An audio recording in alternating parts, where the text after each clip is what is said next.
સુરતમાં આરટીઓની બોગસ રસીદ બનાવી સરકારને ચૂનો ચોપડવામાં આવ્યો હોવાની ઘટના સામે આવી છે। સુરતમાં ટ્રાફિક પોલીસે ઝડપાયેલા વાહનો 3 યુવાનો પૈકી 1 વર્ષની અંદર બોગસ રસીદ બતાવીને છોડાવી જતા હતા। જો કે આરટીઓમાં ભરવામાં આવેલા દંડની રસીદનો QR કોડ સ્કેન કરતા ભાંડો ફૂટ્યો હતો। આ મામલે ટ્રાફિક જવાન દ્વારા સરથાણા પોલીસ મથકમાં 3 ઈસમો સામે ફરિયાદ નોંધવામાં આવી છે। ટ્રાફિક પોલીસનો જવાન જગદીશગીરી સરથાણા ગોડાઉન ખાતે ફરજ ઉપર હાજર હતા ત્યારે એક ઓટો રિક્ષા નંબર GJ05CV2046 છોડાવવા માટે 3 ઈસમો વિશાલ, કૃષ્ણા અને સુનિલ આવ્યા હતા, જે પૈકી વિશાલે આરટીઓમાં દંડ ભર્યાની સ્લીપ રજૂ કરી હતી અને તેમની પાસે રિક્ષાના માલિક અને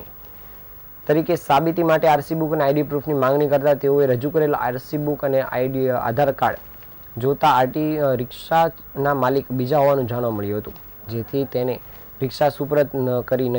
કરવામાં આવી ન હતી અને રિક્ષા માલિકને રિક્ષા છોડાવવા માટે જણાવાયું હતું। ત્રણેય વિષમોની ચાલચંગત બાબતે શંકા જતા ટ્રાફિક જવાને તેની રીતે અંગત જાણકારી મેળવવાનું નક્કી કર્યું હતું અને આરટીઓમાં દંડ ભર્યા અંગેની અસલ રસીદ હોય તો રસીદ ઉપર આપવામાં આવેલ QR કોડ સ્કેન કરવામાં આવે તો આરટીઓના રેકોર્ડ ઉપર ડિજિટલ સ્લીપ જોઈ શકાતી હોય છે। જે મુજબ આરટીઓમાં દંડ ભરેલ સ્લીપ રસીદ ઉપર આપવામાં આવેલ QR કોડ સ્કેન કરતા કોઈ વિગત ખુલી ન હતી, જેથી અન્ય એક 2 વ્હીલરની રસીદ ઉપરનો QR કોડ સ્કેન કરાતા પરંતુ તરત જ તેની રસીદ જોવા મળી હતી। રિક્ષાનો આરટીઓનો દંડ ભર્યા બાદ વધુ ખરાઈ કરવા માટે બીજા કુલ 29 જેટલા અલગ અલગ વાહન ચાલકો દ્વારા રજૂ કરેલ આરટીઓ દંડ ભર્યા અંગેની રસીદોના QR કોડ સ્કેન કરાતા ડિજિટલ રસીદો ખુલી ન હતી, જેથી ઉપરી અધિકારીઓને વાહન બાબતે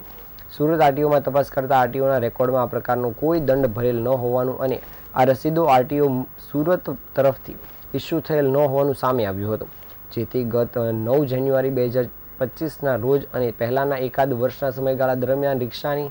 છોડાવવામાં આવેલ વિશાલ, કૃષ્ણા અને સંદીપે કુલ 29 જેટલા વાહનો છોડાવી લીધા હતા અને સુરત આરટીઓ કચેરીના અધિકારીઓની બોગસ સહી સિક્કાવાળી રસીદો બનાવીને તેનો સાચા તરીકે ઉપયોગ કરીને સરકારી તિજોરીને લગભગ 2.5 લાખનું નુકસાન પહોંચાડ્યું હતું। સરથાણા ટ્રાફિક ગોડાઉન ખાતેથી વાહનો છોડાવી જતા સરથાણા પોલીસ સ્ટેશન ખાતે કાયદેસરની કાર્યવાહી ફરિયાદ નોંધવાની સાથે કાયદેસરની કાર્યવાહી શરૂ કરવામાં આવી છે।